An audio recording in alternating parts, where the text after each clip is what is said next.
The guys at eXtremeRate have sent me over their new Lofty Remap Kit for Xbox, which allows you to modify your standard controller with grippier grips, hair triggers, and most importantly, 2 reprogrammable buttons on the back of the controller, giving you extra control to step up your game. When they said they were going to send me this, I was a little bit dubious about how good it would be, as I'm new to these types of modifications. However, after installing it on a quiet Sunday afternoon, I have to say that I am really impressed with this kit, so I'm happy to share this with you. Before I go into it, I want to let you know some important things.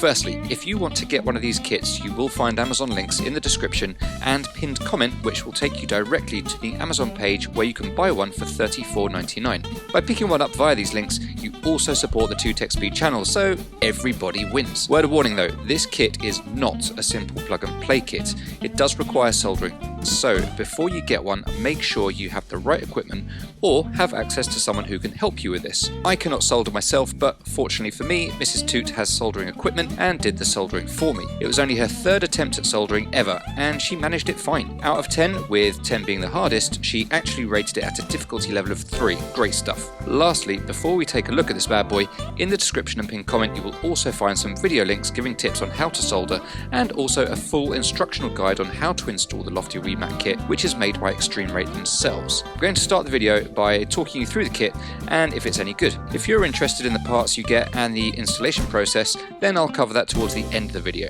Okay, I assume you've already subscribed to the channel, in which case let's get on with the video. If you see all of these pro controllers like the Elite, Scuf and Razer offerings and think they're overpriced, well, I'm here to tell you that you're wrong. They aren't. Usually. However, if you want some of that pro controller functionality without spending a load of cash, eXtremeRate offer you a way to do so with their new Lofty Remap Kit. Turn your existing Xbox One S or Xbox One X controller into a Pro controller with this kit by adding 2 ergonomic programmable back buttons and a handy trigger stop mechanism. The 2 programmable back buttons can be remapped to perform the functions of 14 different existing buttons on your controller. This allows you to drop shot, teabag, reload, switch weapons and more without taking your thumbs off of the thumbsticks. The trigger stops allow you to fire faster by restricting the pull distance of the triggers. One tap like a god, or fire your pistol faster than John Wick. Make sure you switch these off for racing games though. This kit also provides you with a redesigned matte bottom shell with a non-slip texture. Combined with the 3D splashing handles, it greatly improves controller grip even during those long sweaty gaming sessions. As I said at the top of the video, I was dubious about this kit. I've seen eXtremeRate stuff on Amazon before and I bought a faceplate or 2. When it comes to microelectronics though, I just wasn't sure. I must say though, once I had this kit installed, I was so impressed by how well made it is and that it does exactly what you expect it to, which is why you bought it. The controller shell that you get with the kit is nicely made. The circuit boards are smart and fit well. You get all the tools you need to take the controller apart and remove screws. The bits all fit together perfectly. The buttons and trigger switches feel nice to use and do the job that they are there to do. There is even a touch-sensitive mechanism that you install which enables the remapping functionality. Spoiler alert, it's actually better to use than the remapping tool for Scuf controllers in my opinion. I tested it out by booting up Rainbow Six Siege and I programmed the left button to be reload and the right button to be crouch.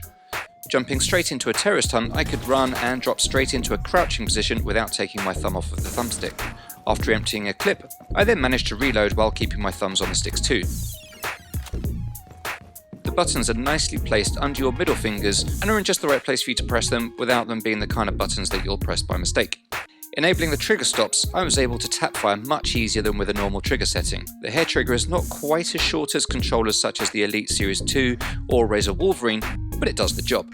Disabling the hair triggers returns the triggers to normal mode, which you will need to use for racing games as you need the full analog pull of a trigger to use throttle and braking effectively. In addition to these bits of extra functionality, you also get the nice 3D grips which increase the grippiness of the controller. If you want to, you could just put your original grips back on or buy alternative grips to use, but to be honest, I see no reason not to use the grips that come with this kit. As you may have realised already, I actually really like this kit. If I didn't have Elite controllers or a Scuf or a Razer sitting around the house already, and I was on a budget, I would be all over this kit. I strongly recommend it. If you're not looking to spend a load of cash, you've got a controller already that's out of warranty and you don't mind taking apart and have a bit of skill to solder this equipment, then I strongly recommend this kit if you're looking for a little bit more control in your game. When you buy the kit, you get all of these parts with it. Now, it looks scary when you see them all, but be aware that there are actually a lot of spares here. Provided in the kit is 2 extra buttons and sets of wires, allowing you to have spares or modify the controller further to support extra buttons. As a standard though, you will just be installing 2. You also get 2 extra sets of trigger stop mechanisms for spare parts. You also get a load of spare screws. I used all of the existing screws from the controller I modified, so I didn't actually use any of the screws that eXtremeRate provides, but it's good to know that there are spares if you lose some. As I said, I cannot solder, so Mrs. Toot did that for me. I did everything but the soldering. The installation video linked in the description and pinned comment will show you step by step how to install this kit. You do get a really good printed guide with the kit as well though, which is what I followed to do the install. I went through step by step, ticking bits off as I did it. I would do a little bit of work, then Mrs. Toot would come and do some soldering. Then while she went and made lunch, I did the next few bits. After lunch, she did some more soldering, and then I finished the job. Between us, we probably spent a total of about 45 minutes doing this installation, and when you consider that I was taking photographs as well, that's not too bad. What's really handy is the tester board that eXtremeRate gives you. Once you have done the soldering, you can test it before putting the controller back together. All you need to do is connect the tester board, power up the controller via USB, and make sure that all of the lights on the tester board light up. If any don't light up, you can easily see which connection needs work. On Mrs. Toot's first effort, there were 5 lights that didn't light up. She revisited them, and on the next test, all of the lights worked, so I put the controller back together, and hey presto, I've got a controller with 2 brand new buttons and trigger stops. As I said at the start of the video, Mrs. Toot rated this about a 3 out of 10 on the difficulty scale, and this was only her 3rd time soldering. Again though, I do warn you, if you haven't soldered before, then you probably don't have the equipment. But if you haven't soldered before, then I don't think this is the first thing you should actually try. Make sure you get a bit of practice first. But it is pretty straightforward. Thank you very much for watching this video, hopefully you've enjoyed it. If you have, please hit the like button, subscribe to the channel, and get your notifications to make sure that you keep up to date with all of my future videos. If the Lofty Remap Kit is something that you think you want to pick up, then let me know down in the comments. I'd love to hear from anyone who's going to get one of these, or if you've got one, then let us all know how you're getting on with it and what your experiences are with the kit. What games do you play with it? What button mappings do you use? These are all things that can help the community to get more out of their games. As I said previously, if you'd like to buy one of these kits, then you'll find Amazon affiliate links down in the description and also in the pinned comment that will take you directly to them. By buying one of these kits via the Amazon affiliate link, you help support the TootXB channel as well, which lets me bring more of this kind of thing to you. Thanks again for watching, and I'll catch you next time.